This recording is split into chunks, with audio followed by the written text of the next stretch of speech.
Di usia senjanya, Bapak M. Yusuf dan Ibu Ita, pasangan lansia asal desa Marada, Dompu, NTB, harus memikul tanggung jawab yang berat. Kini mereka berdua harus membesarkan kedua cucu yang telah kehilangan kasih sayang orang tua. Sang ibu telah berpulang untuk selamanya, sementara sang ayah harus mendekam di balik jeruji penjara. Pikulan di pundak itu semakin terasa berat ketika si bungsu yang merupakan cucu kedua dari Bapak M. Yusuf dan Ibu Ita baru saja berusia 10 hari. Bahkan orang tuanya sebelum pergi meninggalkannya belum juga memberikannya sebuah nama. Hancur hati Ibu Ita ketika di masa tuanya dia harus berhadapan dengan tangisan sang cucu yang terus menangis setiap saat mencari-cari asupan ASI yang hanya dimiliki oleh ibunya yang telah tiada. Seorang sahabat yang merasa iba dengan keadaan yang dihadapi oleh Bapak M. Yusuf dan Ibu Ita sampai-sampai mengadakan penggalangan dana untuk membantu membeli segala kebutuhan kedua anak yang kini piatu itu. Semua ini bermula pada malam mencekam 7 Juni 2025 yang lalu, sebuah kejadian mengerikan yang begitu cepat terjadi. Hingga di pagi hari si sulung yang hendak mengambil pakaian sekolahnya begitu syok ketika dia menemukan tubuh Sri Wahyuningsih ibunya tergeletak di atas kasur tepat di samping adiknya yang masih pulas tertidur. Kondisi si ibu saat ditemukan sungguh membuat si sulung hanya bisa terdiam dan segera berlari menuju rumah kakeknya untuk mengadukan apa yang tak semestinya dia saksikan di pagi buta itu. Singkatnya, Bapak dan Ibu Yusuf yang terkejut segera menuju tempat yang ditinggali oleh Sri Wahyuningsih dan keluarganya. Dan benar saja, dalamnya keduanya melihat persis apa yang si sulung katakan. Noda merah kala itu membanjiri kasur dan lantai. Beruntung si bungsu yang menyadari kakek dan neneknya datang dengan tangis segera terbangun dan menangis pula. Ibu Ita segera membawa cucu kesayangannya itu ke tempat yang lebih aman. Hiruk pikuk yang terjadi di pagi itu singkatnya membawa petugas segera mendatangi TKP atau tempat yang menjadi dugaan perginya Sri Wahyuningsih yang dihilangkan dengan sengaja oleh seseorang. Tubuh korban lalu dibawa ke rumah sakit untuk mengetahui dengan rinci penyebab ibu muda ini kehilangan nyawanya. Sri Wahyuningsih 28 tahun ditemukan tak bernyawa dengan luka bekas arahan atau serangan benda tajam di hampir sekujur tubuhnya, terutama di tubuh bagian atasnya. Pihak keluarga yang ditinggal pergi sungguh tak bisa menahan betapa cobaan itu datang bertubi-tubi menimpanya. Setelah Sri Wahyuningsih tiada, kini suaminya atau bapak dari anak-anak yang bernama Syamsuddin harus berurusan dengan polisi sebab tindak tanduknya yang gak masuk akal itu. Dengan tega dia tubuh istrinya sendiri. Sedihnya si suami melakukan semua itu dipicu karena permintaannya untuk berhubungan dengan istrinya ditolak di 10 hari pasca melahirkan.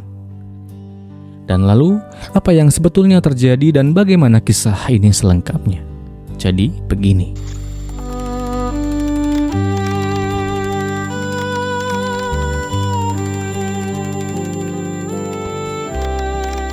Pasangan Sri Wahyuningsih alias Yuni 26 tahun dan Syamsuddin 29 tahun menikah pada Januari 2017.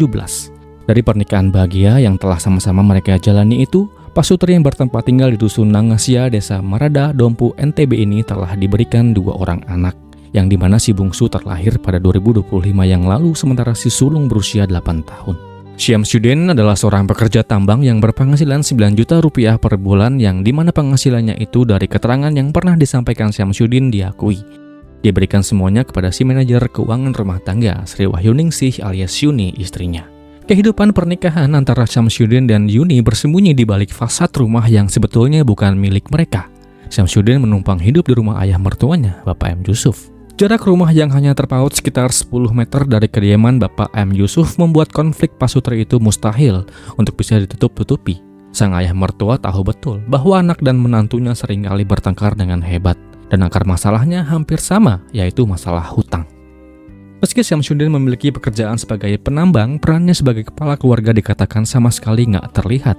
Keseharian di rumah dari keterangan dari ibu mertuanya, Ibu Ita, hanya dihabiskan untuk makan, tidur, dan bermain ponsel saja. Lebih lanjut dikatakan dia memonopoli keuangan secara total. Yuni nggak pernah diizinkan memegang kartu ATM maupun diberi uang belanja. ATM itu malah diberikan Syamsuddin kepada keluarganya sendiri. Ironisnya, saat kebutuhan rumah tangga semakin mendesak, Syamsuddin malah menjadikan Yuni sebagai tameng. Dia pernah memaksa istrinya untuk berhutang sana dan kesini. Uang-uang yang terkumpul entah mengalir kemana. Namun sebuah fakta di persidangan menguak sebuah fakta yang sungguh kelam. Syamsuddin adalah seorang pengguna aktif narkobita. Dia sering mengkonsumsi narkobita jenis tertentu setiap 1 minggu sekali. Kondisi finansial yang buruk dan pengaruh barang haram menciptakan sebuah siklus kekerasan fisik yang brutal, Ibu Ita dalam keterangannya membeberkan bahwa ketika Syamsuddin sedang tak memegang uang, temperamennya kadang suka meledak dan tak terkendali. Dia nggak segan-segan untuk mengarahkan boga mentahnya, bahkan mengejar Yuni dengan parang. Amarah buta itu juga sering dilampiaskan dengan menghancurkan barang-barang dan perabotan rumah tangga mereka. Hal itu terjadi bukan hanya sekali, ditambahkan kejadian serupa hampir terjadi lebih dari 3 kali. Di tengah siksaan dan tekanan yang mendera fisik dan batin, Yuni sebetulnya menyadari posisinya. Dia pernah mengadu kepada ibu kandungnya. Diadukan bahwa tangannya saat itu terluka akibat arahan benda tajam yang sengaja dilakukan oleh Syamsuddin suaminya. Mendengar hal itu, Ibu Ita berusaha menguatkan Yuni dengan mengingatkan bahwa ada hukum yang akan selalu melindungi kita dan segera melaporkan kejadian itu kepada pihak yang berwajib. Namun rasa takut Yuni terhadap suaminya jauh lebih besar daripada harapan pada hukum. Saat Pak Polisi tiba di rumah Yuni, sebuah pelaporan yang disampaikan kala itu, Yuni malah langsung menutupi kejahatan Syamsuddin. Dia menolak mengakui tindakan kejam tersebut dan berbohong kepada petugas dengan ia katakan, "Tangan ini cuma kejepit pintu kayu." Nah, dari akumulasi yang terus saja dipendam dan dirawat dengan rapi inilah yang lalu menciptakan sebuah tindakan yang sungguh membuat siapa saja akan geleng-geleng kepala. Apalagi kejadian penghilangan nyawa yang sebentar lagi akan dilakukan oleh Syamsuddin hanya berjarak 10 hari setelah si bungsu terlahir di dunia. Jadi begini kronologi versi Syamsuddin yang pernah dia sampaikan di wajah persidangan.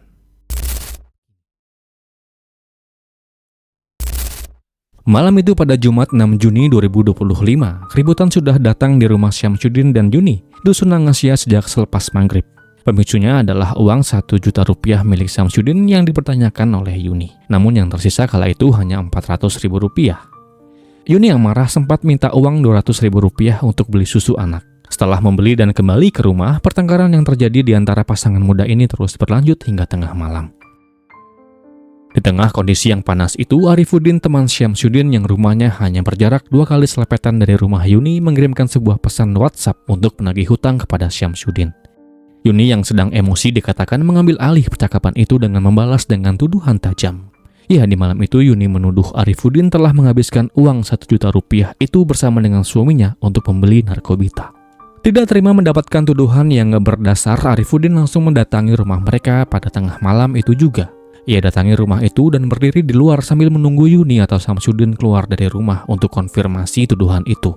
Dari luar, Arifuddin bisa mendengar dengan jelas bahwa pada saat itu Syamsuddin dan Yuni sedang ribut hebat dari dalam. Merasa malu dengan keributan itu, Syamsuddin lalu keluar dan menghampiri lalu menyuruh Arifuddin untuk pergi saja pulang ke rumahnya. Sebelum benar-benar kembali ke rumah, Arifuddin sempat mampir ke teras rumah sebelah rumah mertua Syamsuddin, Bapak M. Yusuf dan Ibu Ita, untuk mengadukan tuduhan Yuni. Orang tua Yuni hanya menanggapinya dengan singkat. Kala itu Arifuddin hanya mendapatkan sebuah wejangan untuk nggak usah didengar, dan Arifuddin pun pulang ke rumahnya untuk tidur. Setelah Arifuddin pergi, situasi dalam rumah semakin mencekam. Dikatakan saat itu Syamsuddin merasa tertekan karena omelan dan ucapan Yuni yang katanya entah kapan akan berhenti. Menjelang pukul 2 dini hari, Syamsuddin yang mengaku sempat sholat tahajud memindahkan sebilah parang dari bawah kasur ke samping tempat tidurnya. Dia kemudian mencoba meredakan situasi dengan meminta berhubungan badan dengan istrinya. Namun Yuni yang masih dalam keadaan terbangun menolak mentah-mentah sambil terus marah-marah kepada suaminya. Nah, penolakan itulah yang menjadi sebuah titik di mana akal sehat Syamsuddin mulai menghilang. Tangan kanannya dengan segera meraih sebuah sajam yang telah ia siapkan tadi di samping kasur. Dan langsung diarahkan sajam sepanjang 75 cm itu ke arah paha serta kedua tangan istrinya Sri Wahyuningsih. Kala itu Yuni sempat memeluk Syamsuddin dan mohon ampun tanpa berteriak. Namun dengan sadis Syamsuddin mendorong istrinya itu hingga terbaring di atas kasur. Lalu pada saat istrinya masih rebah di atas kasur, kembali Syamsuddin mengarahkan benda tajam itu dan tepat mendarat di belakang kepala dan leher istrinya 3 kali. Gaduh di malam itu sebetulnya sempat didengar oleh Pak Yusuf yang notabene-nya rumah beliau hanya berjarak 10 meter saja. Mungkin dikarenakan ribut-ribut adalah kejadian yang sering terjadi di antara keduanya, Pak Yusuf tak terlalu berfokus pada gaduh di malam itu. Di tengah malam itu, Pak Yusuf kembali tidur bersama dengan Ibu Ita dan anak nomor 1 Yuni yang kebetulan bobok sama kakek di kasur empuk milik kakek dan neneknya. Dan atas serangan fatal yang dilakukan Syamsuddin dengan membabi buta itu lantas membuat Sri Wahyuningsih dipanggil Tuhan yang Maha Kuasa. Saya ucapkan duka yang mendalam. Menyadari bahwa istrinya telah tak bernyawa, Syamsuddin kabur menembus gelapnya subuh dengan menenteng 2 bilah sajam miliknya. Kakinya melangkah dengan kokoh menuju rumah Arifuddin.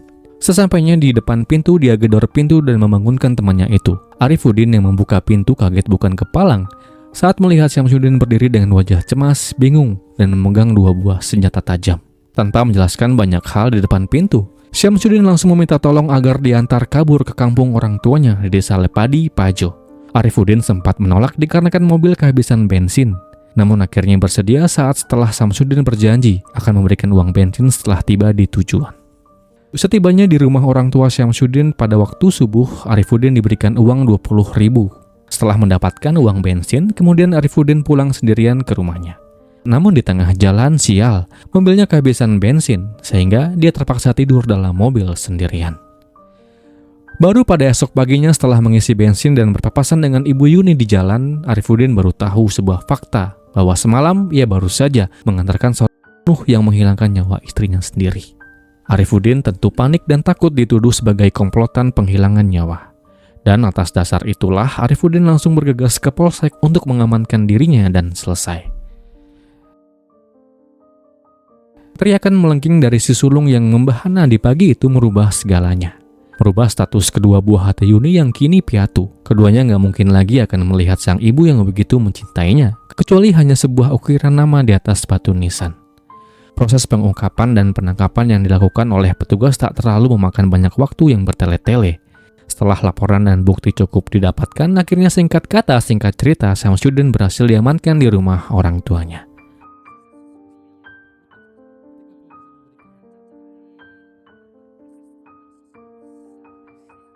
Tak bisalah dia berkutik ketika petugas memberikan pria tunggu kiris tinggi kurus ini pertanyaan-pertanyaan yang gak bisa dia jawab.